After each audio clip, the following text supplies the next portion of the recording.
to kind of rework that song. So that song will be released on Saturday. All right, before we begin the show, let's thank our sponsors. First and foremost, our title sponsor, Once Upon a Coconut. All natural, non-GMO coconut water with natural electrolytes and no added sugar. You can choose from pure blueberry, pineapple, watermelon, sparkling energy, and chocolate flavors with Once Upon a Coconut. Stay hydrated and refreshed. And if you're wondering why it tastes so darn good, it's due to a combination of factors, including the freshness and sweetness of young coconut water, the lack of additives, and the natural electrolytes present. And the best part about it, Once Upon a Coconut, 10% of profits go to charity that benefit our communities, including the Down Syndrome Foundation, Breast Cancer Foundation, Leukemia Society. Good things, good people, great product. So you can grab it at some Sprouts, you can grab it on Amazon, you can go online to find a store near you or purchase it right there off of their website, onceuponacoconut.com. It is delish.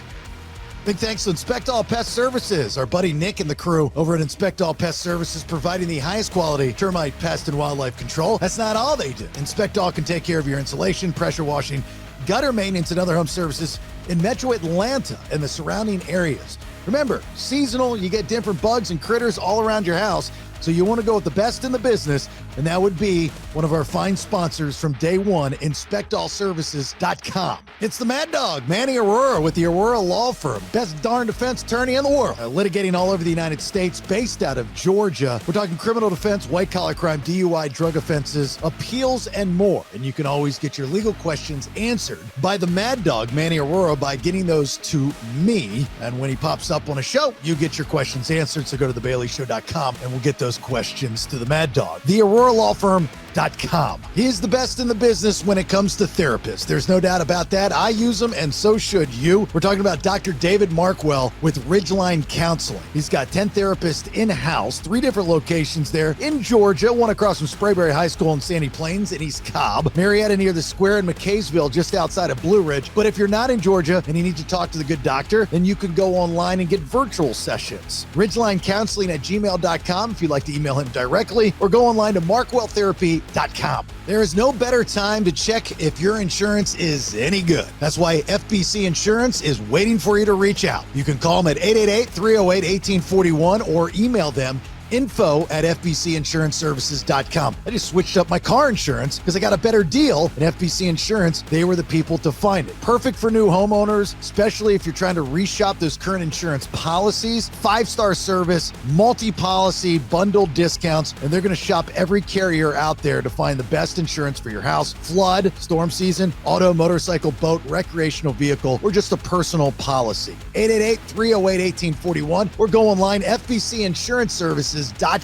Another one of our great sponsors in storm season. You have to talk to the good people at Alternate Power Solutions of Georgia. Family owned and operated. They are a Generac generator dealer, founded in 2012. So storm season, power goes out. Who knows when it's coming back on? Don't be that guy or girl that does not have a backup plan and having power for whatever it be, especially medical devices, fans, air conditioning, so on and so forth. Offering sales, service, installation, and repair of automatic home standby and portable generators, every single one of you. When you become a customer at Alternate Power Solutions of Georgia, you get an upgraded warranty, free monitoring, and warranty repair. A+ rating with the BB&B, and you pay nothing until the job is complete. Call or request a free home assessment. You can go to their website, poweringgeorgia.com, or buzz them at 770-853-7571. Use the discount code Bailey, my last name, and get $500 off your entire installation. All right? Servicing Georgia and Tennessee. Alive Ozone Therapy Spa in Altamont Springs, Florida. This is mine and my wife's wellness spa. If you have an autoimmune, cancer, HIV, just simple biohacking, long COVID, the answer is yes to just about anything that's going on in your body. Most of the time it starts with inflammation, and ozone therapy, it decreases inflammation. So ozone therapy, we are the first and only to do it in Central Florida. That is Alive Ozone Therapy Spa. We also offer red light therapy, halo therapy, pressotherapy, PMF grounding mat, as well as naturally in-house made ozone infused products like the magnesium butter that many of you absolutely love. Ozone therapy, what is it? Quickly, it repairs and rejuvenates your cells to the mitochondrial level by using activated oxygen. Simple as that. No side effects. That's all there is to it. It's a 30-minute session, and you actually burn up to 600 calories when you're in the Hocket sauna. We do it the most non-invasive way. So whether you're in the area or you want to travel, book an appointment, AliveOzoneTherapySpa.com. All the products you can get there as well. And remember, for you two peers, use the discount code BS10 to take that off those online products. If you want to be a sponsor of the show, reach out to me via thebaileyshow.com. And if you are a listener of this podcast and you need any of our great sponsors, please reach out to them. Now, let's begin. I think we should do a podcast about rock and roll. And that's some stories.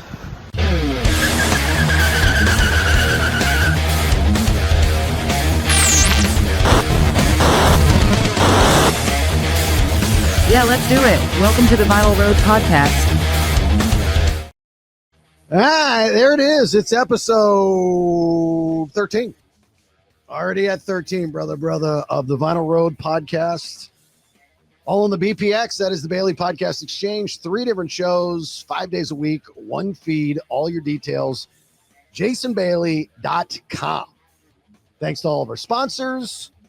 Title sponsor, Once Upon a Coconut, onceuponacoconut.com. Use the discount code BSPodcast10 at checkout to save yourself some Geetuses. If you would like to be a sponsor of not only the Vinyl Road, but any of the shows that we do on the BPX, please reach out to me via jasonbailey.com. All my information is up there. All right, thanks for being here. My name's Jason Bailey, and there he is, the man himself, Mr. Brad Stewart. How are you, Brad? It's It's been a very interesting week since last episode. It has. It really has, man. There's been some things that have come up on the old news feed, if you will. The old interwebs. The interwebs are a-chattering. So for those not in the know, let me get you up to speed just quick. The former lead singer of Saliva, Josie Scott, came out, and I think it was on Metal Injection. That was the publication that ran it. And he, said some things about the current band and the lineup of Saliva, calling them the TEMU version of what was his Saliva band, and not so nice things about, for the most part, Bobby. Brad addressed it last episode. I thought you did a great job. Since then, there's been other publications. Blabbermouth had picked up the podcast and talked about what Brad talked about. The dude that does the YouTube channel Rock Feed, he did a thing on it. Didn't mention me. Thanks, Rock Feed guy. But I enjoy your YouTube channel, sir. Whoever you are, I think you do a very, very good job. Anyway, so, the music world is chattering.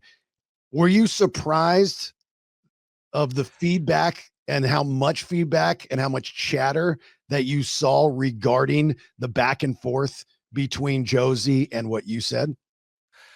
I wasn't surprised. I mean, it was kind of like, once it was picked up by Blabbermouth and it hit like Facebook and everything else, I was expecting there to be, of course, people coming to his rescue, and then of course trashing me or saying, "Oh, who is this guy?" And how does he know anything? He's playing bass in a tribute band and all this shit. Which, okay, whatever. I completely fucking expected that. Whatever.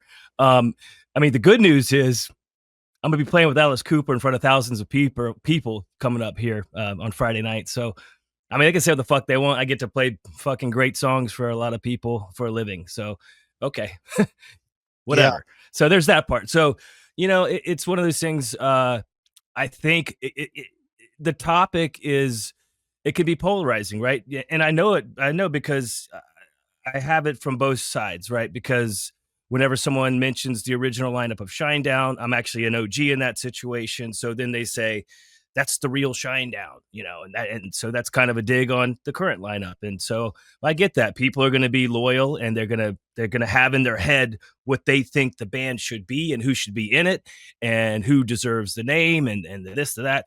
And on the other side of that, and in TEMU Saliva, we I'm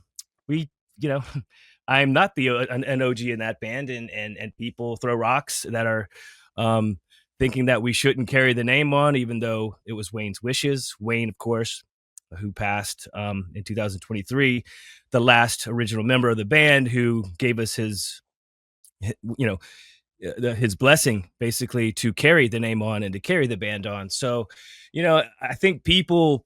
Did you ever think about this, though? Somebody brought this up to me. being called the TEMU version of Saliva. I don't know if Josie took this into consideration with this day and age, but Temu is actually very popular. Like with the kids love Temu. So if they could find a Temu something, they're buying it. That's why the business is so big.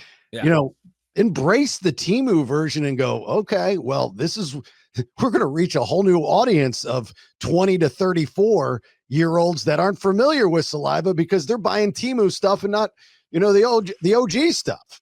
So another way to look at it. It is, man, and we're taking it and with laughter and I mean, look, I mean, people are going to say whatever they're going to say, whether it's in the press or whether it's fans on or whoever on social media. But I mean, at the end of the day, it's been worked out legally. The name's not going to change hands. It's just not. It's trademarked, and it doesn't belong to him anymore. So we have 33 shows booked in the next month and a half. So we're gonna go out there and play them shows, and there's gonna be it's gonna be a good time. You know. You know, I've said this before. I don't know if it was on this show or my other shows, but I was such a big Josie fan when Saliva originally came out in the early 2000s. Now, taking into consideration at that time, for me, I had just started to get into rock radio, and I'll never forget I was doing nights on a rock station in Orlando, and Josie was doing an interview with the afternoon guy, and they were talking to him radio talk through the line. And so I popped into the studio. I said, "Can I just say hi?" That's how excited I was. And so I said hi, and he was cool. And I just thought it was like one of the first guys, in the rock world that I had gotten to talk to, and it was cool. So year after year, the band would come and play in Orlando, and then I started to be the guy that would be out on location and interviews. And the first couple years or the first couple times, Josie was one of my most favorite guests to have on the show. And a lot of times, you would pre-record the interview and you'd run it back during the show. And I'll never forget the last time that I interviewed Josie Scott. We were at the House of Blues, and he came out front, and he was wearing this like blue-ish suede jacket. And he sits down, and it was a horrendous interview. And he, I don't think he was trying to be malicious. I don't think he's a malicious person. Again, I don't know the guy, but you could tell that things had changed in his life because he wasn't the same guy. I saw the same stuff with Wes Scantlin, and, as the radio guy that you would see them periodically, you could see the changes. And I was just so disappointed. And I remember walking away from that broadcast going, God, I wonder what's going on. Is the music world changing? Are they not relevant? Is something wrong with the band? And then shortly after, click, click, boom, boom, everything blew up. And that's when all the changes in the band eventually took place, and he left. He needed to find something else, which, it sucks that you guys are going back and forth because as much as a fan of polarization as I am, now you're polarizing the fans, right? It's hard for the OG Saliva fans to now jump on board with the new Saliva because of what he's saying, right? I mean, am I wrong? Nature of the beast, though. I mean, people are gonna and hey, listen, I understand the loyalty thing, and I completely get it from both sides. So that's why, in my band situations, I can completely relate. And just being a fan, like there's always going to be the people that love David Lee Roth, right? In the Van Halen situation, right? And then Sammy came along, and they had even more success with Sammy than they did with Dave. But people are still like, no, David Lee Roth is the guy. Sammy, yeah, whatever. And they kind of went a little bit more pop with Sammy. He wasn't quite as, he was probably a better singer, but he wasn't quite as charismatic as Dave. Dave was a front man. He was fucking dripping with confidence, and just, he was awesome just to watch, and so, and Sammy was great to watch too. No, I mean, we did some touring with them back in 2004, and it was amazing to watch them every night. But I think it's just kind of nature of the beast, But it's one of those things where we've kept it alive for a lot of since he left, and I joined 2015, so it's been 10 years. I mean, that's like a fifth of my life that I've dedicated to this band, so my loyalty's in my heart's in it, so when people talk and say this and that about our version of it, I just kind of go, I mean, it's like trying to convince someone to vote for the other side. If they're a Biden supporter, good luck trying to convince them to vote for Trump and vice versa. You know what I'm saying? So it's kind of a waste of energy. You kind of just go out there and put your energy into other things, like actually playing the show and making new songs and carrying it on, man. I mean, again, we have a lot of shows booked. There's big plans for next year, too. So it's we're gonna just keep doing it, man. And if it's gonna be in the press, it's gonna be back and forth. I mean, like you said, everyone loves a good beef. Yeah, Everyone loves a good like look, rappers in the 90s made a killing out of fabricated beefs that turned out to be, eventually real and then shot and killed, and then they're legendary. I mean, I hope that doesn't happen, of course, and I don't think it will. So, I've always tried to figure out one of the hardest questions in the music business. Again, being in the music business for 30 years from the radio side of things, but also being a fan much longer. And that is, why do fans automatically reject a band when they have a new lineup, especially a new lead singer? Most importantly, a new lead singer.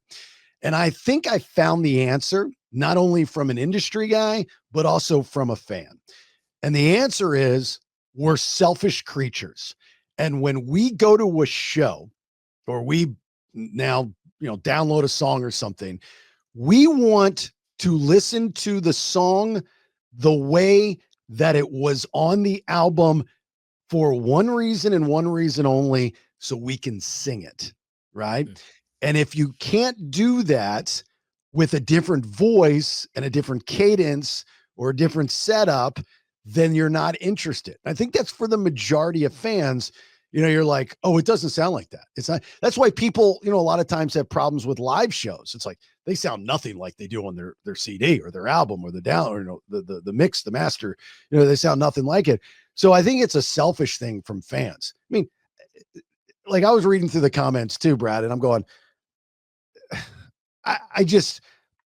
if this wasn't a thing, you guys aren't saying shit.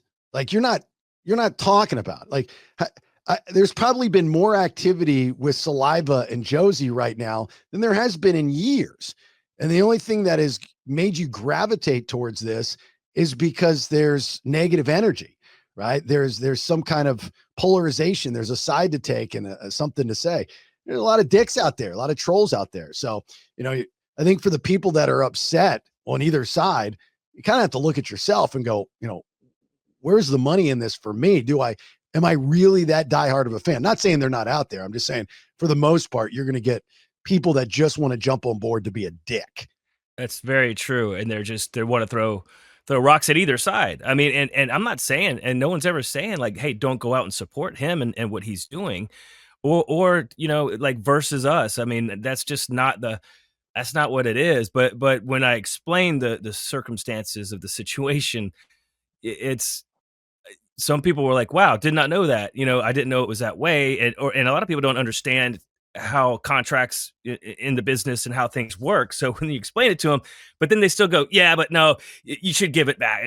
It's just, I mean, what are you gonna do with that? You got to kind of like just keep doing what you're doing. I mean, and do those fans even go to shows anyway, or do they just sit by their computers and say shit about people? Right. I mean, if you're not going to come to the show anyway, are you even really a fan? And if you are, then that's great. Keep supporting the back catalog of the songs and keep ripping it, man. And those are always going to be there for you to enjoy. No one's taking that away from anybody, man. Like, there's nothing holding Josie Scott back when he goes out on the road doing Saliva songs, right? He can sing. No, absolutely. I mean, there's cover band, Sublime cover band plays all Sublime songs, and right. They don't owe anyone shit. I mean, they don't call it Sublime, they call it, or same with Nirvana or cover bands and Guns N' Roses. I mean, they can go out and play whatever they want. I mean, they just can't call it. You just can't call it the name. You can't use the logo or the brand or the trademark, because then it's a legal issue, So. And that's already been settled. So that's settled. So what's the problem? I mean, if you're a diehard Josie fan, and again, I'm a fan. Like, I'm a fan of both. I love Bobby to death. Of course, Brad and I go way back. I'm a Saliva fan, but I've always liked Josie Scott, and so it sucks to see this going on, but for the people that are talking shit on social, like you can still go see him. Now you have to ask yourself, when's the last time you went out there and supported him? Are you going and buying tickets for any of his shows when he comes to in and around your town?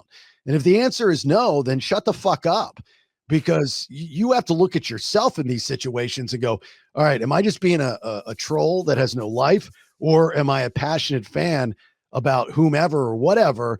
And then go, okay, what have I done to be a passionate fan? And if you haven't gone and seen him in years and he's out there, then again, shut the fuck up, right? You really have got no dog in the fight. You're not a true fan. That's the way I see it. And he's building the brand, his own brand under his own name. So absolutely, you need to go out and support him. And it goes back to what we were talking about with Bret Michaels, man. I mean, Bret Michaels, when he had to build the Bret Michaels brand versus the Poison brand, he wasn't playing arenas out of the gates. He played the Freebird here in Jacksonville Beach. It's a 700 cap room. And of course, every female from that era showed up. It was packed, but I'm just saying he still had to build it and put his own music out and kind of start separating himself from that brand. And that's exactly what he did. And he kills it. Now he crushes it. So it can be done. Absolutely. Yeah. So anyway, man, he knows his lane. He definitely knows his lane. Exactly. So, and again, I'm in it. I've been in it for 10 years. The plan is to stay in it. I'm have a good time playing the songs. We love playing the songs that he wrote and that the band did. And keep in mind, part of my 10 years in this band were with OG members of the band. It's not like we're all strangers here. Like, I mean, I did replace Dave, of course, but I mean, Paul and Wayne, and to some extent, John was in it, Montoya for a minute there when I first started, but he's not OG, but he's still considered, a member. So, I mean, I don't know. It's really tough because I'm inside of it, but I do see it. But I can't really. That was last week, man. Like we'd go rip some shows and play some songs, have some fun. Come on, it's rock and roll, dude. I mean, it is that. Saliva getting ready to go out on the road. Actually, this week you leave, you go to Tulsa, and then you got shows in Michigan, and then it all starts. All the details on Saliva's website, of course, and their social media. But this week, not only the launch of the Saliva tour with Earshot and Founder, which is made up of the original lead singer of Hinder and an upcoming band Lilac. Saliva, this episode of the Vinyl Road podcast is released on Friday. So Saturday, the day after, you have some pretty interesting and big news as well, and kind of dance around it, I guess. We do. We had a song that we were that we had worked on back when Wayne was still alive. That it didn't make the record, right? But Wayne was very much a part of the writing of it and everything. And so it was decided quite recently to kind of rework that song. So that song will be released on Saturday with new different lyrics. So, and it should be an interesting thing because that's all I can really say. I don't really know what to say besides that, but you should check it out. It's coming. It's pretty heavy. It's pretty heavy. It's like it's tuned. I think it's tuned to like B. I would play it on my 5-string and stuff. So it's definitely got that kind of edge to it. So how about we say that all Saliva fans, especially the OG fans, will enjoy this song. We'll see. I don't know, man. I don't know, dude. I never know what's gonna happen when songs come out. So they could love it. They could increase the division and the the rift. It could get worse. Who knows? I don't know, man. Things. But some of these decisions aren't mine to make. So it's I get it, man. We'll see what happens. I'm interested. I'm curious. It should be good. Yeah. We've gotten word back from some people that we've been asking to come on the podcast. You want to say the name? Can we say? Yes, we can say. I mean, in this world, nothing's definite, but there's a lot of requests for this person to come on this show. I reached out to Jason, of course, and Jason Todd. Jason Todd, former Shinedown guitarist. And I was like, look, man, people are asking.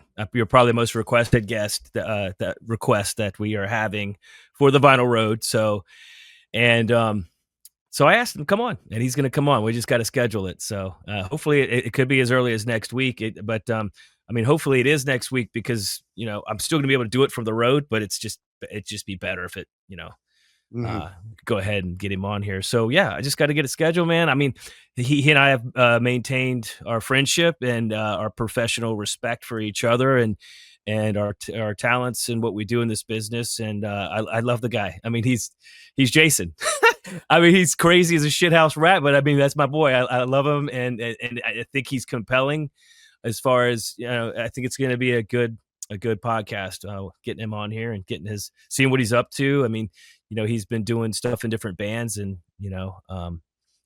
still ripping the guitar, man, doing his thing. So We'll run a disclaimer before he comes on. We'll just all thoughts and words are his and his alone, and they're not the opinions of this here podcast, Vinyl Road, right? they're Like, not the opinions of everybody, but yeah, yeah. No, he's great, man. I think it's going to be a lot of fun, and I'm excited about it. I am.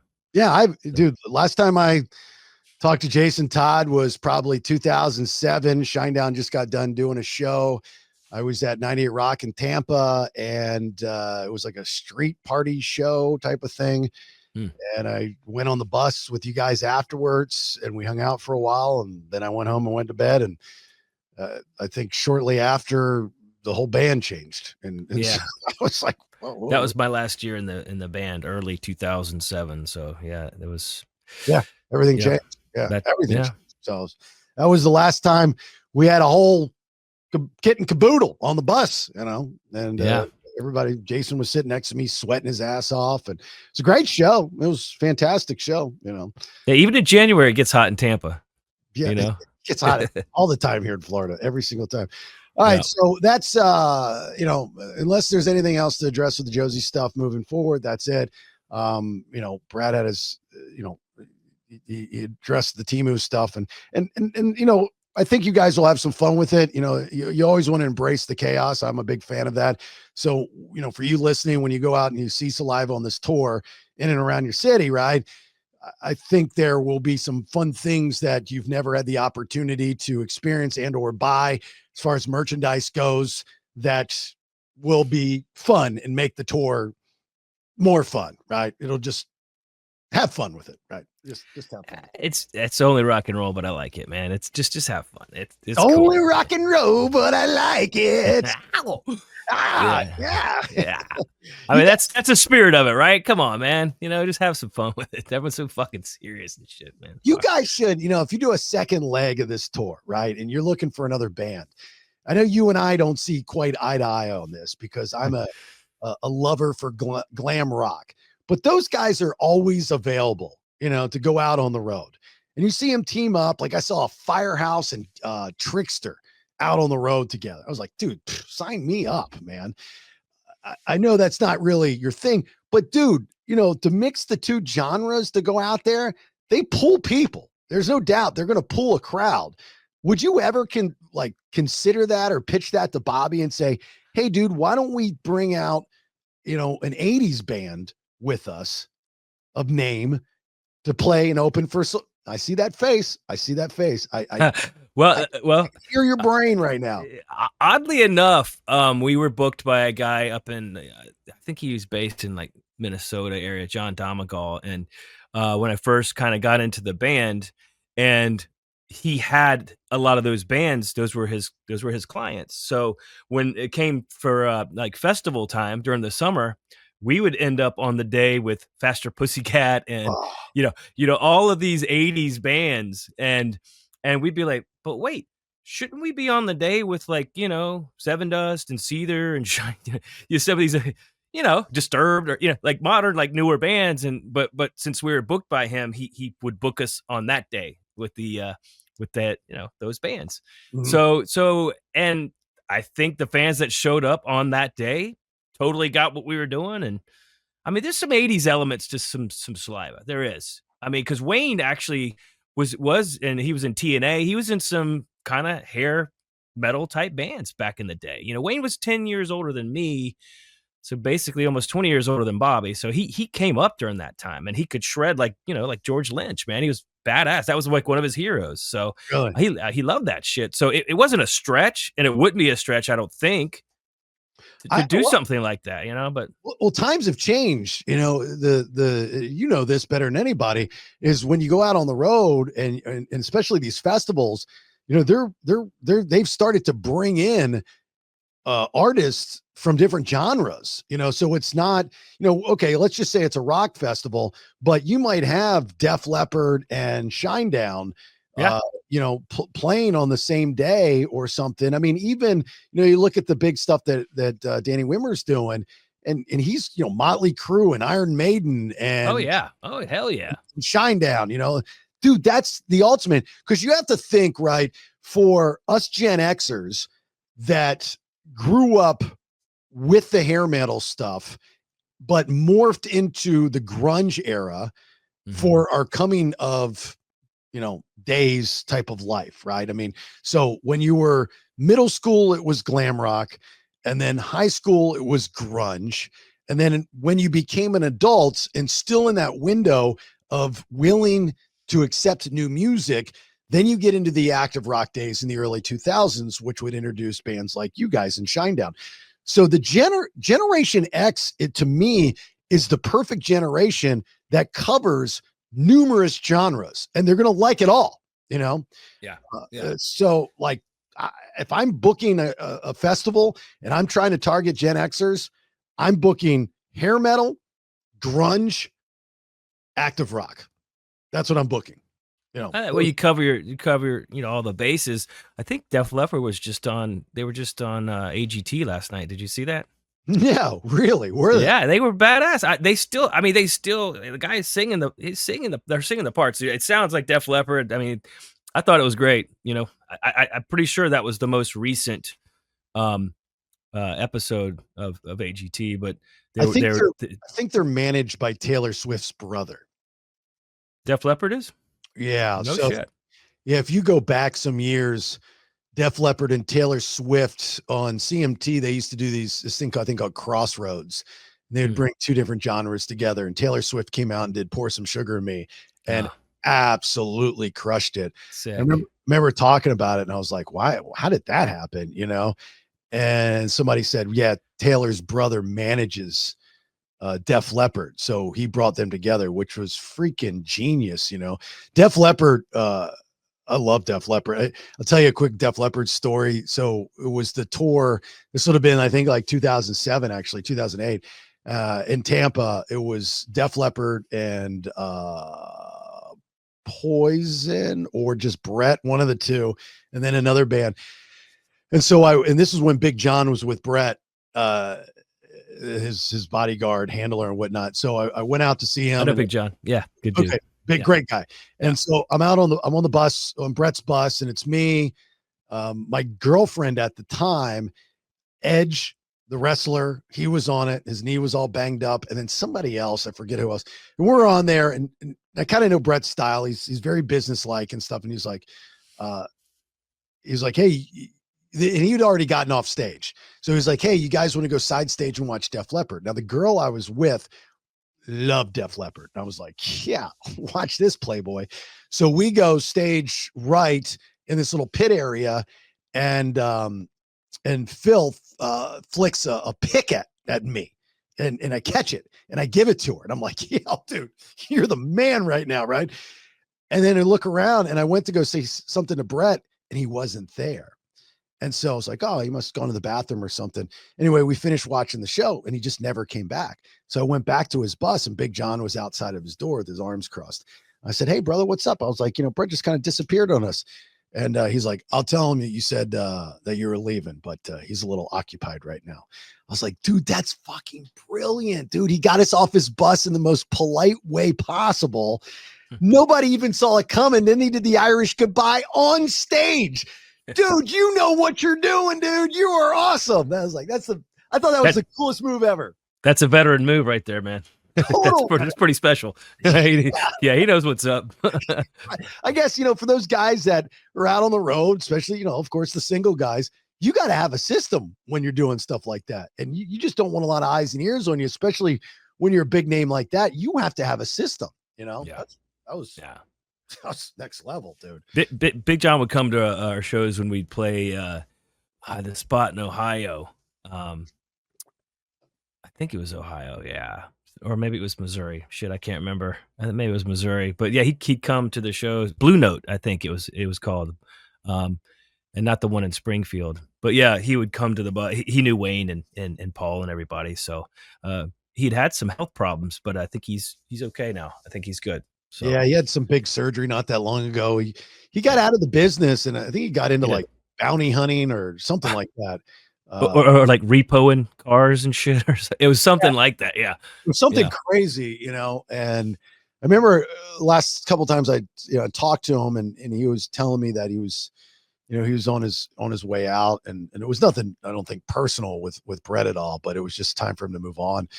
And then he had the health issues, and so I'm good friends with Brett's guitarist Pete Evick, and so I get to hear. I knew Did you know Dirty Ray when Dirty Ray was in it, the bass player? No, I didn't know Dirty Ray. No, He was cool. He was cool. He's been cool. out of. Yeah, I don't know the drummer, but yeah, he's been out of it for a minute. But yeah, he was a good dude. We'd bump into him, those guys on the road every now and again and stuff. But yeah, he was cool. Yeah, Cool dude, yeah. man. You and I need to go to a Brett Michaels concert together. We should. And go We up definitely there at the end and sing nothing but a good time. Yeah, that would Fucking be A. that'd be a mo. We got to figure out a time when he's down here in Florida. You guys aren't on tour. Yeah. And we can meet up, and we'll go, and I'll set it all up, and it'll be cool. It'll be really cool. The last time I saw him, I reminded him that, that we had met him when we first made it to LA. Shinedown was recording at Henson Studios with Bob, and Poison was there, and they were doing Poison was there, not just Brett. And CC's sitting on the couch, and I think they were grilling out or something, and they were playing a Who song.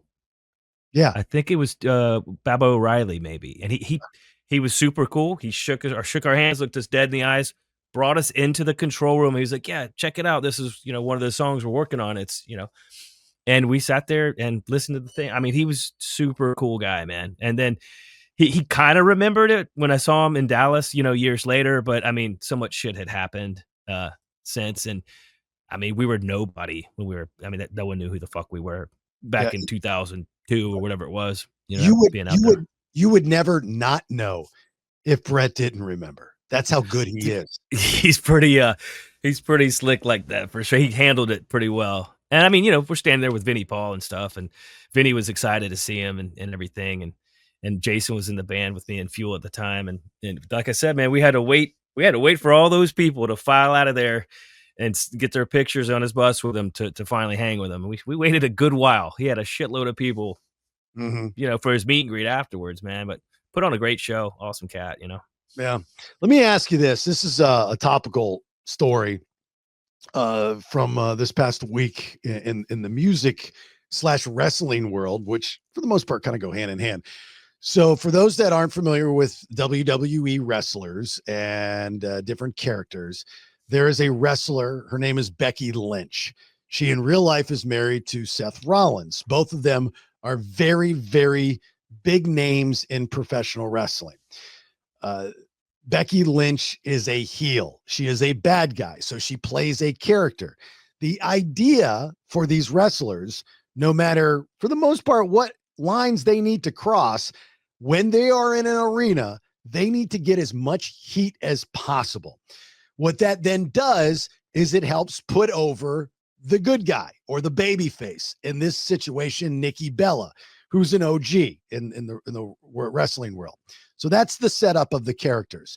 So there's like Monday Night Raw is happening, and they are in Birmingham, Birmingham, England. And Becky Lynch brings up Ozzy Osbourne's name because they're in his home city. And again, in character, she says the only good thing that came out of here died a month ago. All right. The audience gasped. just gasped. And she says, but in fairness to Ozzy Osbourne, he had the good sense to move to LA, a proper city, because if I lived in Birmingham, I'd die too. All right. Wow. Kelly, Ozzy's daughter, responds to these comments on her Instagram stories and calls her a disrespectful dirtbag. Birmingham would not piss on you if you were on fire. Hashtag Birmingham forever. Kelly Osbourne wrote while mistakenly tagging one of Lynch's fan pages instead of her actual account. I don't think she cares. Then she goes on to say, shame on the WWE for allowing such things to be said about my father in his hometown. Now, I don't think this is a storyline that's been premeditated and set up for Kelly Osbourne to enter the WWE. If it is, these writers and creative are absolutely brilliant. My question for you now, Brad, is when is it too soon? Who is off limits? Why some and not others? I think it's too soon.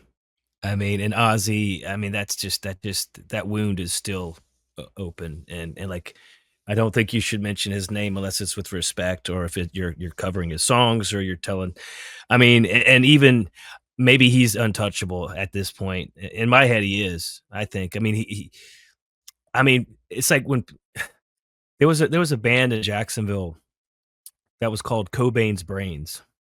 Jesus. And I was like, I mean, I have a hard time with that. You know what I mean? Because those guys, that's another legend that, I mean, look, he went out the way he went out, but I'm like, that's one of the, I mean, Ozzy went out like a king, a legend, you know, and it was his time, you know, and he went out surrounded by loved ones. And I think, and just had his final concert. People respected and did his songs from his career. He did his own thing. I mean, I think there's some things people just shouldn't say and talk about, man. I mean, when someone passes, there's so much emotion, so many emotions going on just worldwide. I mean, you saw when that shit happened. I mean, and same with you know, basically with Kurt. I mean, he became a legend. Yes, he became the face of what the grunge era was. But I mean, you call the band Cobain's Brains. I'm like, fuck, bro, that's pretty rough. I don't care how long, even if it was 10 years after. And I know those guys, and those guys are my friends, and I think they were just fucking around, whatever. But you know, that's I wouldn't disrespect an artist like that. You know, I But just are wouldn't. you disrespecting them? Again, you have to look just like a comedian, right? You know, take Anthony Jeselnik. I love Anthony Jeselnik. His humor is dark. Talks about people dying all the time.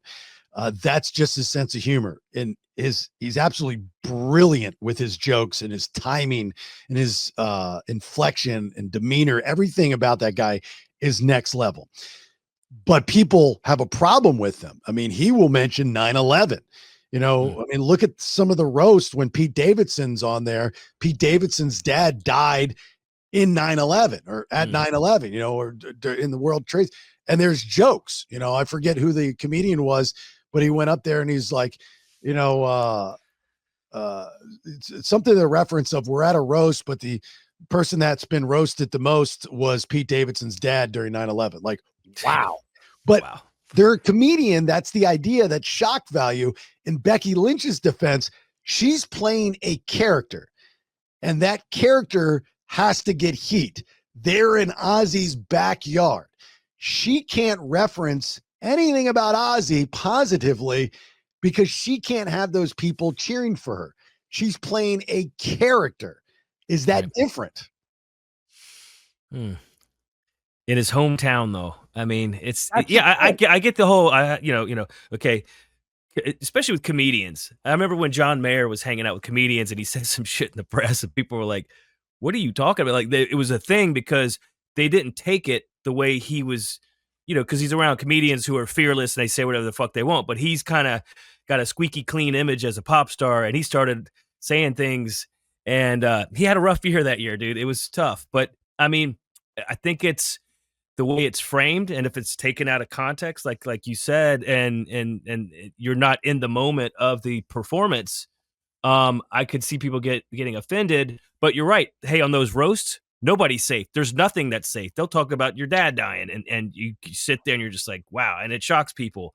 In this day and age, there's a lot of that goes on in the comments, even saying shit about people, and I think people just have these days they've taken it upon themselves to say whatever the fuck they want, and because it's like the cyber courage comes out when these people are behind their computers, right? Cyber courage. That's right. Cyber courage. Now all of a sudden they think they're Mike Tyson.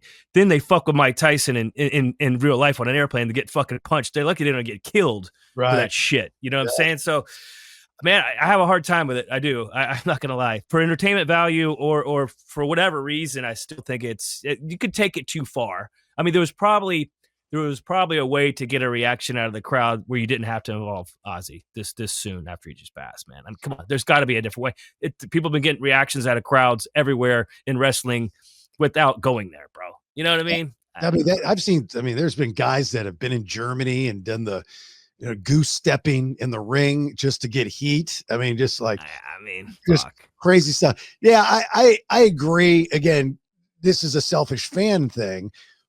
Way too soon, but I understand as a wrestling fan and being around a lot of those guys for over the years. I got a lot of friends in the business.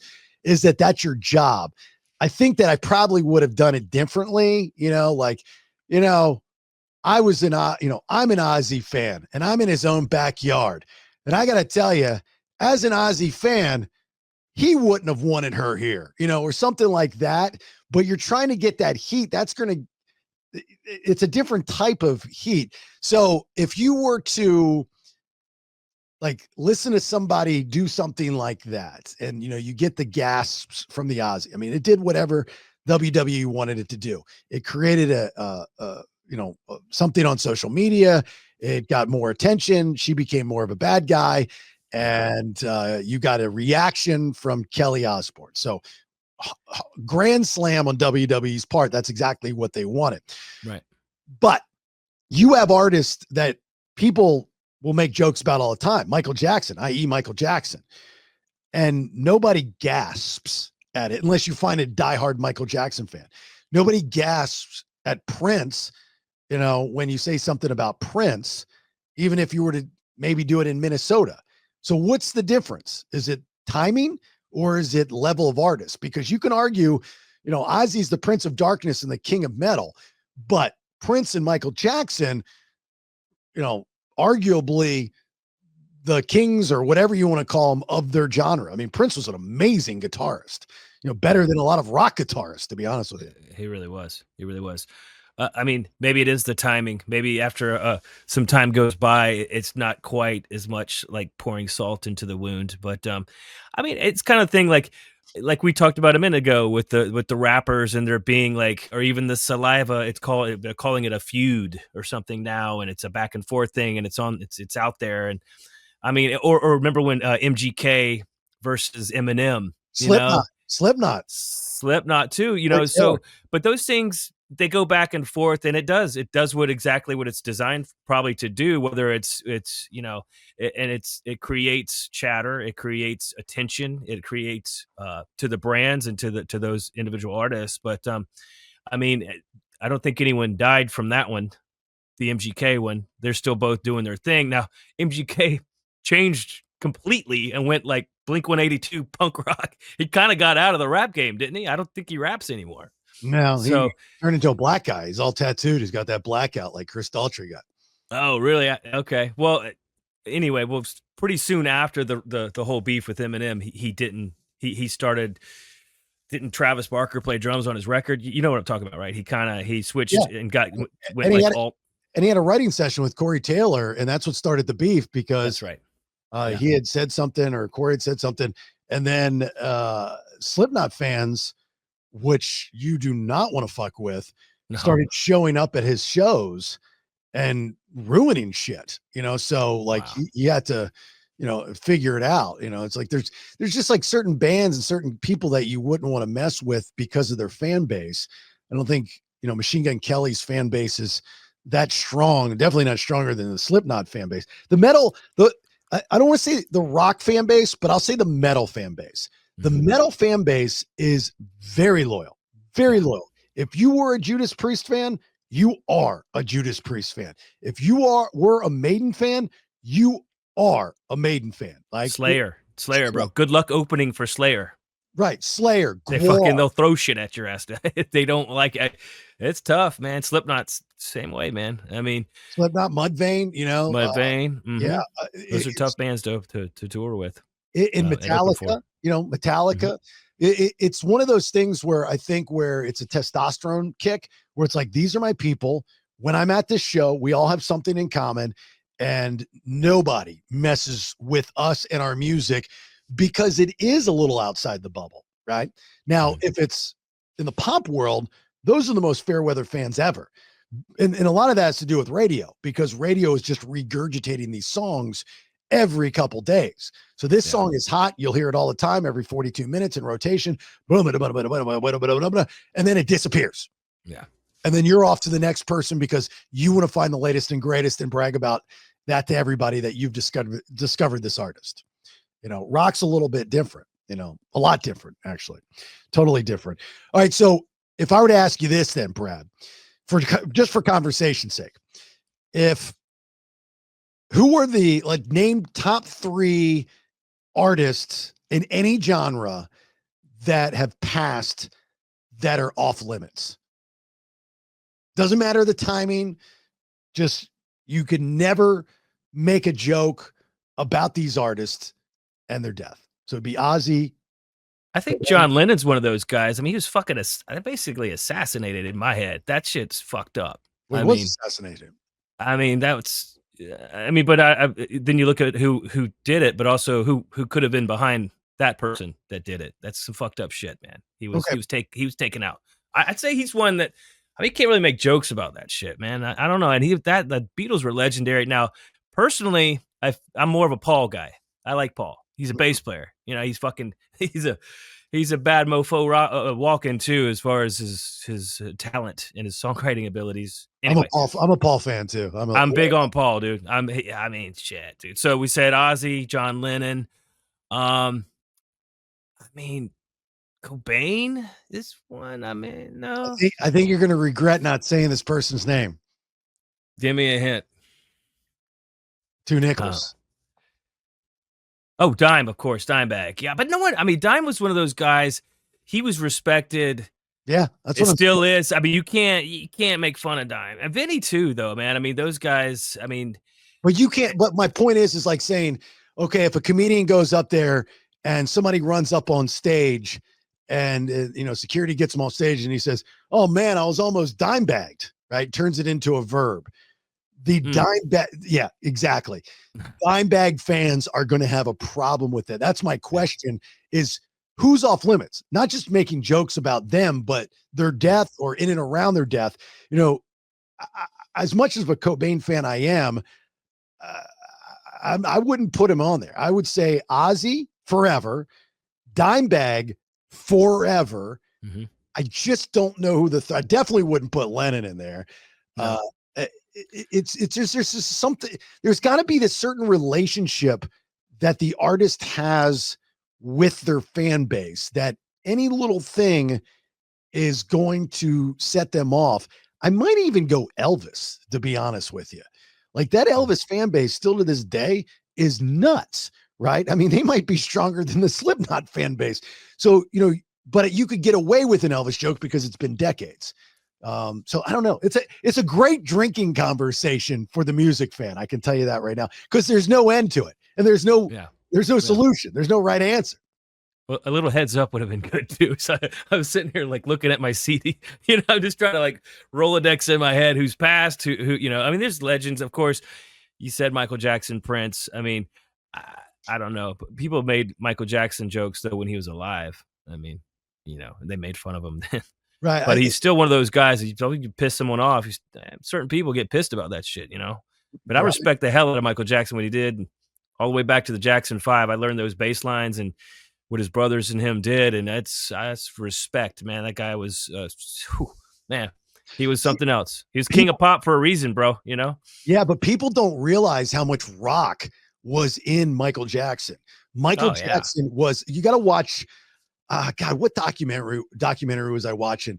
Obviously everybody knows that Eddie played and Slash played. Eddie played on what Bad, and Beat then It, wasn't it? or Beat It. Sorry, thank you. And then Mhm. Slash played on, was it Man in the Mirror or one of those songs? He was a diehard rock fan, Yeah. and so this documentary took a lot of different songs. I think it was might have been Billie Jean. They Mm. broke it down, and they broke down not only his vocals and what he was able to do without any production. It was just his vocals, how he changed it because he thought it would sound better. It became iconic, but also the guitar riffs were all kind of taken from the rock world for Yeah. him to put. Yeah. So he, like, a lot of the Michael Jackson stuff was very rocky, but people just didn't realize it. You know what I mean? Like, if you Yeah. listen to that Slash solo, holy shit, dude. I mean, that's pretty nasty. Slash's solo. And I think it's is it Man in the Mirror? I'm pretty sure it's Man in the Mirror. It was Uh, definitely Eddie on Beat It, and because I think wasn't he just randomly in the studio and Quincy just said, "Hey, can you pop over?" And he actually had to kind of almost rewrite the song or at least that part, so yeah. because it was hard to solo over the way they had it. So he was like, "Actually, let's do this, and I'll do it. I'll figure it out." And didn't charge him. I just did it when it didn't, no residuals or nothing. Man, that's cool. Eddie was he was cool like that, man. I thought that was big of him to do it like that. Well, people are making Michael Jackson. If it weren't for the kid thing, I think there might be a different conversation, but the kid thing Yeah. kind of killed it for him. I mean, dude's Well, hanging out with kids all the time.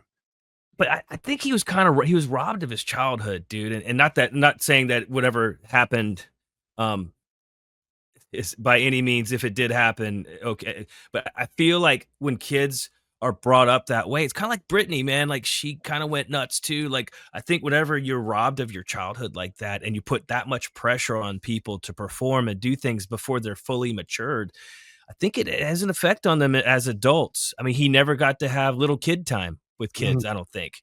So then he gets creepy and weird in his old age, and it was terrible if he did abuse those children. Um, fuck, that's inexcusable, obviously. But I mean, Well, I think there was this, they get introduced to the real world at a young age, yeah, and they're able to do shit that most 13-year-olds, 14-year-olds aren't able to do, and they're able to do it without any rules or regulations. I remember meeting Brittany when she first started, and Hit Me came out, and she walks into the radio station with her mother Susan, and she was, I guess, 12 or 13 at the time. And my program director, he's like, hey, Buckethead, man, I want to introduce. That's how he talked. Hey, Buckethead, man, I want to introduce you to this upcoming artist. She's going to be a really big deal, man. I was like, cool, whatever. And she was like, hi, my name's Brittany Spears. And I said, hey, nice to meet you. She's like, hi, I'm Susan. I'm her mother. I said, oh, very nice to meet you. I wish you guys nothing but the best of luck. And like the next time I saw her was maybe a couple years later, hmm. and she was Hit me, baby, one more time. She's fucking rocking the schoolgirl shit and killing it. Yeah, that was that video, dude. Fuck. no, she was wearing like this see-through tight top. She was, I think she closed for Joey McIntyre, of New Kids on the Block, and they were performing on that stage outside of that rock and roller coaster at Disney, and I was hosting it. I actually picked a girl up on stage that night. I saw a girl in the crowd, and I stopped my little on stage stuff to say, hey, can you come up? Can I get your phone number? That's how attracted to her I was. Anyway, very unprofessional on my part. But she was, like, just within a year, a totally different person. Totally Oh, different yeah. person. She was like I mean, 25. she did come up in the Disney, like, sort of camp though, right? Her and Christina both were Disney stars. Oh, yeah, I thought, totally. yeah, Yeah, yeah. So, same I with mean, Justin, Ryan Gosling, yeah. JC. I mean, all those kids. So Guys. they were pros before they were adult pros as Mhm. professionals in the business. I mean, because you learn a lot doing those kind of shows. And Sabrina Carpenter, man, it's a kind of a similar thing. My buddy who used to tour manage Fuel is David Klein. He tour managed Sabrina, and when she came to Orlando, we went to the show, and I'm like, I had heard her songs on, like, the pop station if it was um, on in my Jeep or whatever. And I was like, okay, I know a couple of these songs. Place had been sold out for like months, bro, and people were fucking dying to go see this. And I went with my wife and kids, and it was a great show. It was entertaining. I became a fan. I was like, man, I like this, dude. And I think Victor Wooten's nephew was playing the bass or something. Like, he's related to Victor Wooten. Do you know who that is? No. He's like a virtuoso bass player, super badass, talented bassist. But yeah, it was his someone, and you could tell he was actually excellent. She had an excellent band. It was almost like a theater production. There was storylines and shit going on, and she's quite sassy too.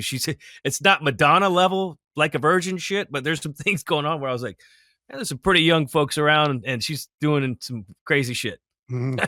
that I was not expecting to see. Like, it's a pop star, you know. I was like, okay, fuck it. You know? They gotta be sexy, man. That's what sells. You know, it was sexy. Isn't it funny that you never see rock guys start out at like Disney level, or like a rock guy come from like Nickelodeon or anything like that? No, you know, it's funny that the Jonas Brothers were on last night. Kelly Clarkson has a new show. Have you seen this?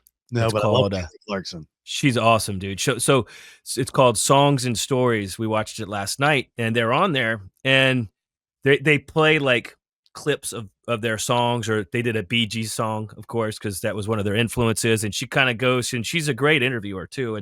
But she sings along with them, Yeah. and she is a badass singer, bro. I have to give it to her. Like, she is talented, you know, like her show, you know, her daytime show, she'll take, like, I'm fascinated with finding artists on social media, and then I start following them and kind of seeing where they go. And there's this blonde haired country singer, girl, and her songwriting is better than her singing, but she's got this song, and it's like, his name is Charlie. He rides a Harley. He's got a handlebar mustache and whatever. And she goes, and Kelly Clarkson sang it, and she gives credit to her, of course. But I'm sitting there after Kelly Clarkson sings it, and I'm singing, like, I'm walking around my house. My wife's like, what the fuck are you singing? Like, why are you talking about some dude, Charlie, with a handlebar mustache that rides a Harley? And I was like, when Kelly Clarkson speaks, I must speak after. I feel like if she says it, I must do it as well. You know, when she was singing along with them, and those guys, they're not bad singers. They're good. You know, the Jonas Brothers. Yeah. Yeah. I mean, you know, but when she came in to the song, it was like, oh shit. It like went up a few notches, bro. I mean, she was dead to nuts at her pitch, at like her taste, the way she was going in and out of the harmonies. Yeah. And it was sick, dude. I was like, God damn. So I'm gonna watch the show. I mean, I don't know. I think she's got she's got someone coming up on the. I think she's only at episode 1. So if you jump in there, it's brand new. You know? Well, I look forward to the episode with TEMU Saliva. I want to hear that story. Man. TEMU Saliva coming to a city near you, bro. Come on, let's go. Discounted tickets, just like TEMU. All right. Look, Saliva getting ready to go out on the road. Actually, by the time you get this episode, they've already started the tour. So make sure you're going to the Saliva website, following on social media, as well as our social media. You know, we're on Instagram at the Vinyl Road Podcast. If you haven't followed us yet, please do that. Like our content, share our content. You now can repost on Instagram. Remember, me personally, it's all on one feed. So I've got 3 different shows 5 days a week. It's called the BPX, Bailey Podcast Exchange. So if you like this podcast, hopefully you'll like the other ones that I do. I do one on Mondays with my wife called Honey, I Raised the Kids, about us becoming empty nesters. It's a lot of fun. You'll like my wife. If you haven't met her yet, you can meet her on Mondays when we release that. Then Tuesday, Wednesday, Thursdays, I do what was once really kind of what my radio show feel was all about, called the BS, the Bailey Show, once the Buckethead Show. Tuesday and Thursdays are for subscribers and subscribers only. Wednesday's a free episode. And if you want to subscribe, you can go to jasonbailey.com. We are getting, which is cool, we're getting people reaching out to us and wanting to know about sponsorship and how it works. So without going into all of this and boring most of you, just reach out to me and I can explain it. But I will tell you this, you know, you're like, well, I want to sponsor the Vinyl Road Podcast.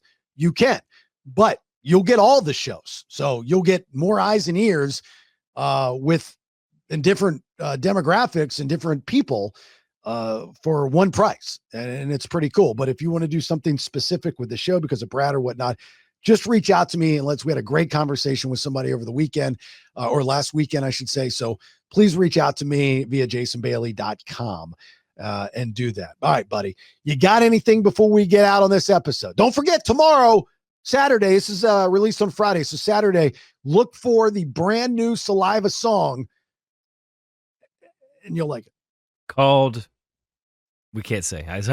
I can't. I was told not to say anything about it. I can't let anyone hear it. I just got the mix yesterday. One of the mixes back. So, but I mean, it's heavy. There's it could stir up some shit. And I mean, maybe it will, maybe it won't. I don't know if that's the intention. I don't think it is. But no, look, man, we're excited. We got a bunch of shows coming up in some really cool places with some really cool bands. I didn't know it, but we're actually playing with Drowning Pool up in Michigan with Five Finger. That's going to be cool. They're on that bill. But besides the bands we're touring with, we're excited to come see everyone out there, man, and get back out doing it. We've been also talking about different songs to play in the set. So there'll be some things I think people haven't seen us do before. And I think it'd be worth getting the ticket and coming out, man. It's gonna be good. But is Ryan still fronting Drowning Pool? He is. Yeah, I like that dude. I always like that guy. We have fun with those guys. They're good lads, you know. But yeah. Dave Williams was my first ever interview on rock radio. Oh shit, really? Yeah. I heard nothing but good things about the guy, man, and it's damn tragic. That's another one of those that just it's fucked up, man. I was terrified. I was absolutely. He was a pretty big dude, right? Like, yeah, he was like roundy, kind of bulky guy. I mean, he wasn't like ripped up or anything like that, but he had, kind of that grungy blonde, dirty blonde hair that came down to his, jawline, that kind of thing. But I was terrified just because I was like, oh man, I'm going to interview a guy in the rock world. I was new to this. This was my first time doing this. It was the first time I had my own show. And this was been 2001. It was at the Hard Rock Orlando. And it was Drowning Pool and Jerry Cantrell. And we're out on the little outside deck area, and Dave came out and had a great conversation. I wish I could find the audio. If I have it, it's in a box of old cassettes. And then Jerry Cantrell came out, and that was cool. That was a little bit more difficult than Dave, but probably a lot on me and my skill level at the time. But you think about that, first interviews in rock radio, Jerry Cantrell and Dave Williams. It's not a bad, it's pretty good pull. Pop your cherry on that one, bro. Yeah, pretty good pull right there. Yeah. Right. That's it, man. I just, I'll end it like a yoga session. Love and light to all you beings out there. Thanks for tuning in. God bless. Namaste. We have a blast doing this show. Namaste. Namaste, whatever. Yeah. We'll see you on the road, man. We'll see you. Peace. Yeah. Make sure you go and watch the guys, all right? And then buy the merch and support the cause. All right. Look, as always, thanks so much. And I always end my shows with this. If you're going to be doing some drinking, I understand. I get it. But if you've had too much, please don't get behind the wheel of a car. I've lost way too many friends like that. I love you, man. I don't want to see that happen to you. Until next time, support the shows, man. Hookers. All right. Bye. I think we should do a podcast about rock and roll. I got some stories. That's it for this episode. Check out jasonbailey.com for more shows. Until next time. Sick, dude. That was good. It was fun. 3 different shows, 5 days a week, 1 feed, details, and to subscribe, jasonbailey.com.